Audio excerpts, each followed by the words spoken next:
Գնացինք սպիտակ սոուս, հələ նայեք ինչ վերջ ժողովուրդ ջան, ուրեմն նայեք ինչ ենք պատրաստում այսօր, սպիտակ սոուս։ Պատրաստում ենք մենք մեր համար ստեղ խինկալի ու լամաջոյի համար, կարակնունը դուք էլ պատրաստեք սանից։ Սխտորով սոուսն է, նայեք, ուրեմն ոնց ենք անում։ Մայոնեզ ենք վերցնում։ Մի կիլո, կշերքով էլ 1 կիլո մայոնեզին ավելացնում ենք կես կիլո սմետան, վերցնում ենք սամիտ, մանր կտրատում ենք։ Կտրատած սամիտը վերցնում ենք, ավելացնում ենք մեր մայոնեզին ու սմետանին։ Վերջ, մանր ձեռքում ենք սխտոր։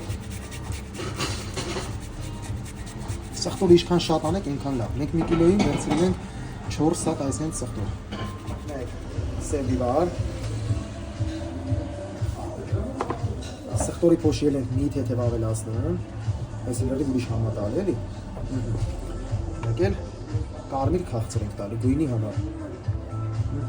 Լավ խառնում ենք այսինքն։